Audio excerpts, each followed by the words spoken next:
கரூரில்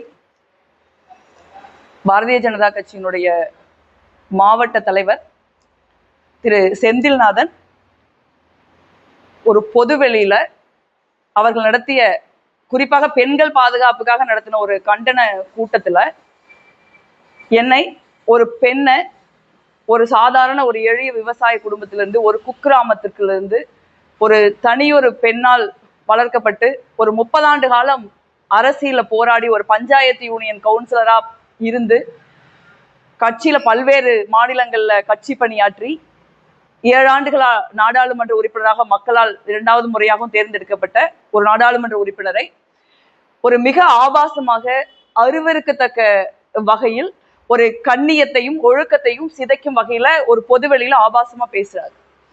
அது எதை குறிக்குது அப்படின்னா, பெண்களுக்கு அவங்க எவ்வளவு அறிவாளியா வேண்டுமானாலும் இருக்கலாம், அவர்கள் உழைப்பாளிகளாக இருக்கலாம், அவர்கள் திறமைசாலிகளாக இருக்கலாம், அவர்கள் அச்சமற்று உண்மையை பேசக்கூடியவர்களா இருக்கலாம், அதிகாரத்தை பார்த்து கேள்வி கேட்கக்கூடியவர்களா இருக்கலாம். இப்படி எல்லாம் இருந்தாங்க அப்படின்னா அவர்களை வெறும் உடலா மட்டும்தான் பார்க்கணும். அவங்களை ஒரு செக்ஷுவல் ஆப்ஜெக்டா, ஒரு போதைப் பொருளா தான் பார்க்கணும், பிள்ளை பெறும் இயந்திரமா தான் பார்க்கணும் அப்படின்னு சொல்லி கொடுக்கிற ஒரு பாரதிய ஜனதா கட்சியின் சித்தாந்தத்திலிருந்து ஒரு பாஜக மாநில தலைவர் அப்படி பேசுறாரு.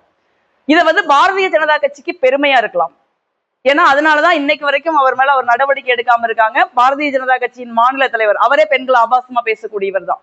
அவர்ல இருந்து யாரும் பாரதிய ஜனதா கட்சியில இதுவரைக்கும் கருத்தே சொல்லாம இருக்காங்க. அவர்களை பொறுத்த வரைக்கும் பெண்களை ஆபாசமாக பேசுவதும், பொது வாழ்வில் இருக்கிறவங்களை இழிவாக சித்தரிப்பதும் அவர்களுக்கு பெருமையான விஷயம். ஆனா அது என்னை போன்ற பெண்களுக்கு, தமிழ்நாட்டுல இந்தியாவில் இருக்கிற பெண்களுக்கு சட்டத்திற்கு அது பெருமையான விஷயம் கிடையாது. அது ஒரு தண்டிப்பிற்குரிய ஒரு குற்றம். இந்த மாதிரியான இந்த வீடியோ நான் பொதுவெளியில போட்டேன். இந்த வீடியோவை ஏன் நான் பொதுவெளியில போட்டேன் அப்படின்னா, பார்த்தப்ப எனக்கே அதிர்ச்சியா தான் இருந்தது. பாக்குற யாருக்குமே இந்த வீடியோ அதிர்ச்சியா தான் இருக்கும். ஏன் அதையும் தாண்டி நான் ஒரு யோசிச்சு ஒரு மன உறுதியோட நான் பொதுவெளியில போடுறேன் அப்படின்னா, பெண்கள் பொதுவெளிக்கு வர்றப்ப, அவர்கள் ஒரு நியாயத்தைக்காக போராடுறப்ப, ஒரு பிரச்சனையை நாடாளுமன்றத்திலேயோ நாடாளுமன்றத்துக்கு வெளியிலயோ எதுக்குறப்ப, அதுக்கு எதிர்வினையா இந்த மாதிரியான ஒரு அவதூறுகள், ஆபாச பேச்சுக்கள், பாலியல் அச்சுறுத்தல் உள்ளிட்ட விஷயங்கள் தான் பொதுவெளிக்கு வருது. அப்ப பெண்கள்னாலே அவங்க வீட்டை விட்டு வெளியே வரக்கூடாது, வீட்டை விட்டு யாரு வந்தாலுமே அவங்க தப்பான பெண்கள் தான் ஒரு மனநிலையோட பேசுறது. அப்படியும் அவங்க வீட்டை விட்டு வெளியில வராங்க, பொது வாழ்க்கைக்கு வராங்க, அரசியலுக்கு வராங்க அப்படின்னா அவங்க அமைதியா இருக்கணும், வாய் மூடிக்கிட்டு இருக்கணும், கையை கட்டி அடக்க ஒடுக்கமா இருக்கணும். அவங்களுக்கோ இல்ல அவங்க சார்ந்திருக்கிற மக்களுக்கோ எந்த பிரச்சனை வந்தாலும் வாயை திறந்து பேசக்கூடாது. அப்படி நீங்க பேசுனீங்கன்னா இந்த மாதிரிதான் உங்களை பொதுவெளியில் நாங்க அசிங்கப்படுத்துவோம் அப்படின்னு ஒரு மாவட்ட தலைவர் பாஜக இருந்து துணிச்சலா பேசுறாரு.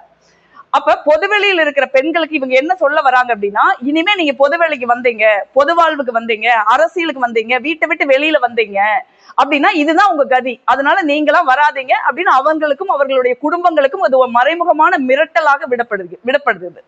இது பொது வாழ்க்கையில் இருக்கிற பெண்கள்னாலே ஒரு என்ன நடந்தாலும் சரி, அவங்களை யாராவது ஆபாசமா பேசினாலும் சரி, ஒரு அச்சுறுத்தும் விதமாக பேசினாலும் சரி, அருவருக்கத்தக்க விதமாக பேசினாலும் சரி, பொதுவெளியில இப்படி அசிங்கப்படுத்தினாலும் சரி, அதை பயந்துக்கணும், அதுக்காக நம்ம வைக்கப்படணும், நம்ம கூனி குறுகி போயிடணும், பயந்துட்டு அப்படியே மறைஞ்சுக்கணும்னு நினைக்கிறாங்க. அந்த மாதிரி பெண் நான் கிடையாது. இன்னைக்கு இருக்கிற எந்த பெண்ணுமே அப்படி கிடையாது.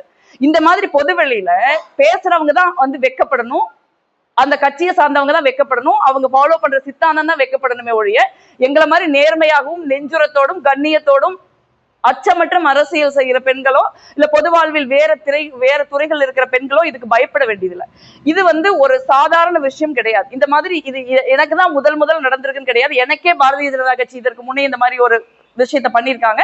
பல பெண்கள் பல்வேறு சூழல்ல இந்த மாதிரியான பிரச்சனைகளை அவங்க எதிர்கொள்றாங்க. ஒரு எளிய பெண்கள், எந்த விதமான குடும்ப பின்னணியோ அரசியல் பின்னணியோ இல்ல என்னை மாதிரி ஒரு மக்களால் தேர்ந்தெடுக்கப்பட்ட பொறுப்புலையோ இல்லாத பல பெண்கள் எதிர்கொள்றாங்க. ஆனா இதை எதிர்கொள்ற எல்லாருமே போராடுறாங்க. அவங்க போராடலின்னு இல்லை, போராடுறப்ப காவல்துறையோ இல்ல சில நேரங்கள்ல நீதித்துறையோ குடும்பமோ சமூகமோ அவங்க பக்கம் நிக்கிறது கிடையாது. சோ அந்த மாதிரி சூழல்ல பெண்கள் பயப்படுறாங்க. என்னை பொறுத்த வரைக்கும் இது எனக்கு தனிப்பட்ட முறையில நடந்த தாக்குதல் நான் நினைக்கல. பொது வாழ்வில் வர்ற ஒவ்வொரு பெண்களுக்கும் எதிராக வீசப்படுகிற ஒரு ஆபாசம் ஆயுதம் இது. சோ இந்த ஆயுதத்தை நானே எதிர்கொள்ளாம நானே பின்வாங்கிட்டேன் அப்படின்னா நாளைக்கு வந்து நிறைய பெண்கள் போராட யோசிப்பாங்க. அதனாலதான் வந்து நாங்க போய் காவல்துறையில முறையா எங்க மாவட்ட தலைவர் போய் புகார் கொடுத்திருக்காரு. புகார் கொடுத்த உடனே கரூர் மாவட்ட காவல்துறை உடனடியா ரெஸ்பாண்ட் பண்ணி 5 பிரிவுகள்ல அவர் மேல வழக்கு போட்டிருக்காங்க. செக்ஷன் 79, 352, 353, 356, 4 இந்த மாதிரி 5 தீவிரமான செக்ஷன்ல வழக்கு போட்டிருக்காங்க. பெண்களுடைய கண்ணியத்திற்கு களங்கம் விளைவித்தல், அவங்களை மிரட்டுறது, பொதுவெளியில வந்து போலி செய்திகளை வதந்திகளை பரப்புறது, மான நஷ்டம், பெண்களை துன்புறுத்துதல், தமிழ்நாடு ஆக்ட் 5ல இருந்து 10 ஆண்டு கால தண்டனை உள்ள ஒரு தமிழ்நாடு சட்டம். இதுக்கு வந்து பெயில் கிடையாது. ஸோ இந்த மாதிரி ஒரு தீவிரமான ஒரு செக்ஷனை போட்டு ஆரம்பத்துல காவல்துறையில வந்து எங்களுக்கு கோஆபரேஷன் இருந்தது. ஆனா இன்னைக்கு 10 நாள் ஆகிருச்சு. இன்னைக்கும் வந்து அந்த குற்றவாளி வந்து எங்கேயோ வெளியில சுத்திட்டு இருக்காரு. ஒரு தனிப்படை அமைத்தோ இல்ல ஒரு தீவிரமாக முயற்சி செய்தோ அந்த குற்றவாளியை தேடி கண்டுபிடிக்கணும் அப்படிங்கிற ஒரு நிலைப்பாட்டை கரூர் மாவட்ட காவல்துறை ஏதோ ஒரு காரணத்தினால எடுக்கல அப்படிங்கிற ஒரு வருத்தம் வந்து எனக்கு இருக்கு. ஒரு நாடாளுமன்ற உறுப்பினர், ஒரு பொறுப்புல இருக்கிறவங்க, ஒரு பொதுவெளியில எதையுமே ஒரு அச்சமற்று பேசக்கூடிய ஒரு பெண் கொடுக்கிற புகாருக்கே இதுதான் நிலைமை அப்படின்னா அப்புறம் எப்படி ஒரு சாதாரண பெண்கள் வந்து ஒரு புகார் கொடுப்பாங்க? முதல்ல ஒரு நாடாளுமன்ற உறுப்பினர் கொடுக்கிற புகாரே இந்த மாதிரி வந்து 10 நாளா அவர் இருக்காரு அப்படின்னா செல்போன் ஆஃப் பண்ணிட்டாரு, அவர் வீட்டுல இல்ல அப்படிங்கிற மாதிரி பதில்கள் எனக்கு சொல்லப்படுது. ஒரு குற்றவாளி இந்த மாதிரி கடுமையான ஒரு பொதுவெளியில ஒரு நாடாளுமன்ற உறுப்பினரை, ஒரு பெண்ணை இவ்வளவு ஆபாசமாக அருவருக்கத்தக்க வகையிலையும் பேசுற ஒரு ஆளு என்ன உங்ககிட்ட வந்து நான் கைது பண்ணிக்கன்னு சொல்லுவாரா? இல்ல வந்து அவர் வீட்டுல உட்கார்ந்துருப்பாரா? இந்த மாதிரி பதில்கள் வந்து எனக்கு வந்து ஒரு மிகப்பெரிய வருத்தத்தையும் வேதனையும் உண்டாக்குது. காவல்துறை வந்து ஒரு பெண்களுடைய ஒரு கண்ணியத்தையும் பெண்களுடைய பாதுகாப்பையும் முன்னிலைப்படுத்தணும். எல்லாருடைய பாதுகாப்பையும் அவங்க முன்னிலைப்படுத்தணும். தமிழ்நாடு காவல்துறை வந்து மிக சிறப்பாக செயல்படக்கூடிய ஒரு காவல்துறை. பல குற்றங்கள்ல வந்து அவங்க வந்து மிகப்பெரிய ஒரு இந்திய அளவுல உலக அளவுல வந்து மிக சிறப்பான பணிகளை செய்திருக்காங்க. ஆனா இந்த வழக்குல வந்து அவர்கள் காட்டுற வேகம் வந்து போதுமானது இல்லை அப்படின்னு சொல்லி நான் நினைக்கிறேன். சோ அதனால வந்து மிக நிச்சயமா வந்து அவங்க விரைந்து வந்து நடவடிக்கை எடுத்து அந்த பாஜக மாவட்ட தலைவர் செந்தில்நாதனை கைது பண்ணும். இது வந்து தொடர்ச்சியாக நாங்க கொடுத்த புகார் மட்டும் இல்ல, பல்வேறு மாவட்டங்கள்ல காங்கிரஸ் கட்சியை சேர்ந்தவர்கள், கூட்டணி கட்சி, கம்யூனிஸ்ட் கட்சி உட்பட கூட்டணி கட்சிகளை சேர்ந்தவர் தோழர்கள், பல்வேறு அமைப்புகள் வந்து பல்வேறு இடங்கள்ல புகார் கொடுத்திருக்காங்க. நீங்க மகளிர் கமிஷன்ல புகார் ஆயிருக்குது, பல்வேறு மாவட்ட காவல்துறை கண்காணிப்பாளர்கள் அலுவலகத்துல, பல்வேறு மாவட்ட காவல்துறையில புகார் கொடுக்கப்பட்டிருக்குது, டிஜிபி ஆபீஸ்ல புகார் கொடுக்கப்பட்டிருக்குது. தமிழகம் முழுக்க, இந்தியா முழுக்க என்னோட வீடியோ பார்த்து ஷாக் ஆகி பல்வேறு கட்சியை சேர்ந்தவர்கள், நாடாளுமன்ற உறுப்பினர்கள், எங்க கூட்டணி கட்சியை சேராதவர்கள் கூட வந்து எங்க கட்சி, எங்க கூட்டணி கட்சி மட்டுமல்ல கூட்டணி கட்சிகளை சேராத கட்சிகளை சேர்ந்தவர்கள் கூட மிக தீவிரமாக எதிர்வினை ஆற்றியிருக்காங்க. எந்த விதமான கட்சியோ சித்தாந்த நிலைப்பாடோ இல்லாத சமூகத்தில் பொறுப்பிற்குரிய பல பேர் வந்து இதை எதிர்த்து உடனடியா காவல்துறை நடவடிக்கை எடுக்கணும்னு பொது வேளையில வந்து அவங்க வந்து சமூக வலைதளங்கள்ல எதிர்வினை ஆற்றியிருக்காங்க. நான் வந்து தொடர்ச்சியா அதன் மேல நடவடிக்கை எடுக்கணும் அப்படிங்கிற ஒரு நிலைப்பாட்டை நான் கொண்டிருக்கேன். பட் அப்படி தொடர்ச்சியா நாங்க வந்து கரூர் மாவட்ட காவல்துறையோட பேச நான் முயற்சி பண்றேன். பட் ஆனா எனக்கு கிடைக்கிற பதில்ங்கிறது வந்து ஒரு டிஸ்ஹார்டனிங்கா இருக்கு.